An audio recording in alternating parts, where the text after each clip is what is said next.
I want to demonstrate a cool new feature for FluidNC firmware. One of the main features of FluidNC is that a user never needs to compile it. The firmware is pre-compiled and loaded through a USB port or via web browser. The firmware conforms to the needs of your machine at startup by reading a configuration file. The file format is pretty simple, and we have a lot of examples, but some people struggle with it if they are unfamiliar with FluidNC or the controller they are using. The new feature is a web-based configuration wizard. The wizard allows you to map the machine features to the hardware resources your controller has and creates the config file for you. I'll demonstrate this by creating a new configuration for a machine. This is a 3-axis CNC router that uses 2 motors on the Y-axis to drive a gantry. The controller will be one of my Doberman CNC controllers. Here's the machine I want to configure. It'll be a 3-axis router with a dual motor Y gantry. It uses a Doberman CNC controller. There will be mechanical homing switches on all motors. It will have a probe and a tool setter. There will be an RS-45 Huaningyang VFD spindle and a laser as a second spindle. It'll have a MOSFET-driven relay for flood coolant and a plug-in relay module for mist coolant. I'm going to demonstrate the configuration wizard by starting in the web installer for FluidNC. The URL to get to the web installer is right here, installer.fluidnc.com. I have a Doberman controller connected by USB to this computer, and I don't have anything else connected to the Doberman right now. So I'm going to go into the web installer for FluidNC by clicking continue here, and then I'm going to connect to the USB port. You can see the boot here if you click that. Now I'm going to go into the file browser, and this looks at the current contents of the local file system on the chip. There's already a few configuration files, but I'm going to create a new one using the configuration wizard. So I'll click create new config, give it a name. I'll call it Adobe 1, click Create with Wizard, and it takes you to the wizard. Now it doesn't know the board yet, so we'll select that, Doberman, and now you're presented with 3 panels. The one on the far left is all the resources that are on the Doberman. You can see it's got motor sockets, some pins, inputs, outputs,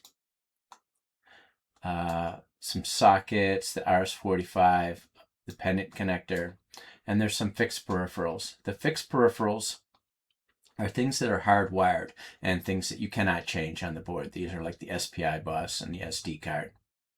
Now you see over here is a configuration file being built. Right now, the only thing that's in there are some of the fixed peripherals, like that SPI bus and the SD card. Now in the middle we have a picture of the Doberman controller, and it has some outlined hotspots. These are all the connectors on the board. So if you want to connect a motor or something to like this driver, it's going to take you over here and you can set it up. You can also work the other way by clicking something here, and you'll see where it is on the board.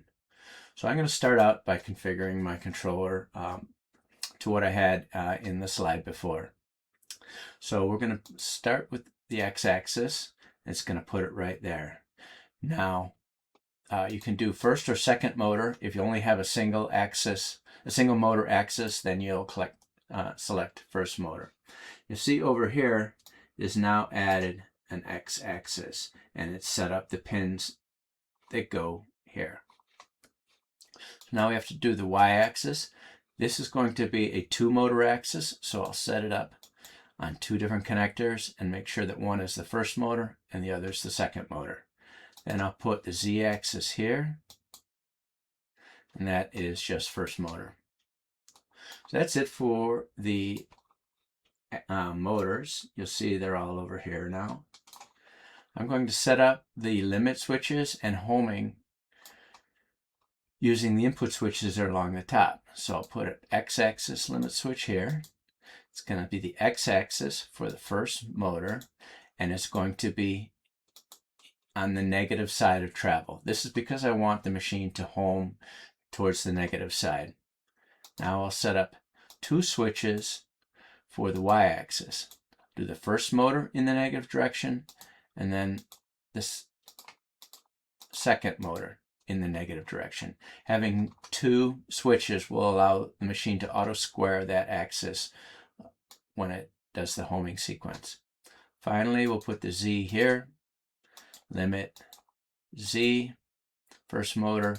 Z is going to home in the positive direction, so it moves up and out of the way when it homes. The only 2 other inputs I have are for probes. I'll put them down at this end, and I'll say, first one's a regular probe, second one is the tool setter. Now I'll set up the spindles. One I want to set up is the RS-45 for my Huaniyang. I'll click here. It'll take me over here, and then I'll just select Huaniyang. You'll see down here it's set up the RS-45 and the Huaniyang with all the fields needed. Then I wanted to put a laser, so I'll put a 5-volt PWM here for a spindle laser. That's all I need to do. It sets it up over here. Then I'm going to do some coolant controls. I'm going to put one on this FET so it can drive an external relay. I'll say that's the coolant, and it'll be the flood coolant. And then I'm going to put the other one on a module socket. You can see all the different modules that can go in that socket, but I want a relay. You see it brings up the picture of the relay, and that will be the coolant mist. Then I'm going to put a pendant on here as well. That'll be put here. This allows you to connect a pendant or display. So that's basically it for the resource setup. And you can see everything is here. You can take a screenshot of this for when you go to wire it, so you remember where everything goes. Now we're over here, and we've got to set up a few values that might be custom for your machine and your file. So first thing it wants is the name of this file. So I'm going to call it the Adobe one. And what I'm doing is looking for these TBDs, or unfilled out values, or values that might be special, and they're in this amber color. So I'll scroll down and try to get that down to 0. So I'll scroll down, and I see I'm on my x-axis, steps per millimeter. Most machines are pretty unique and have a different steps per millimeter, so this is considered a TBD field. So I'm going to say 400 steps per millimeter. The max rate is suggesting 1,000. If I click there, it'll accept the default values.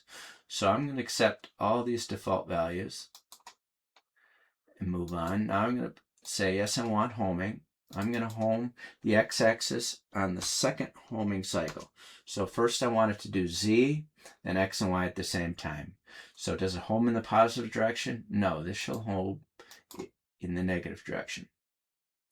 Now I'm going to set up the machine position after homing. And you can read the tooltips on each of these. It's very helpful just by hovering over the field.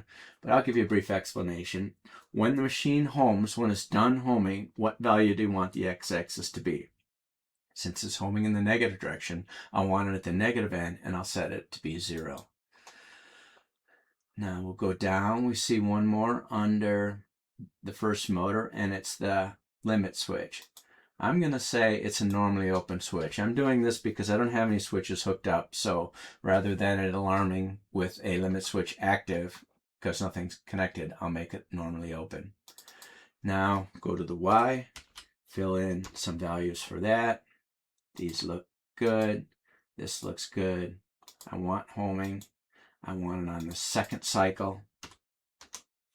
I want it to home in the negative direction and to be set to 0. Now on the 2 motors, I have those switches again. I'll both make them normally open switches.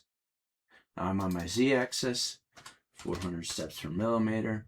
I'm going to say this one's a little slower. Make that 500. Accept that default. and the travel is only 120 millimeters on my Z. Set up the homing, yes. This will be on axis 1. Not axis, cycle 1. Positive direction, yes. Machine position after homing, I want that to be my max travel because it went up. Scroll down my motor, I have to set my motor switch, I have to say that's normally open. Probes, they're both going to be normally open. Speed map. Speed map basically sets the range for the laser. I'll say 255 is the max value. I'll accept the default there. And I don't need anything else to change. Coolant. Here's the Modbus setup. It's asking for a speed map here. In this case, since it's a digital control, I really don't need a speed map for it. It'll set it up automatically by reading values from the VFD. So I'm going to accept the default of no speed map. Scrolling down, one more to go, and that is the report interval. The channels are like a console into FluidNC, and this is going to be for a pendant or an expansion port. And if I set it to 0, that means it's just like a console that you type commands into. You type a command, you get an answer. But we want it to be more responsive and auto update. So I'm going to set that to 50 milliseconds. And anytime something changes, it'll tell it immediately. And then when there's motion or continuous change, it'll limit it to once every 50 milliseconds. So it looks like they're all done. So I'll send it back to the web installer. And then we'll go back there. And you can see I now have a fully complete, ready to go configuration. I'll save it.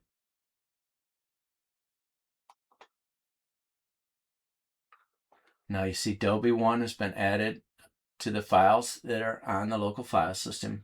Select config meaning it is now the active config. I can go and look at it by going over to the terminal, clicking restart. And you'll see that it is loaded a complete configuration with no errors. And it's ready to go. So the board mapping wizard is something that we're continuously working on and hope to make it better all the time. But right now, it's in pretty good shape. Give it a try. Thank you.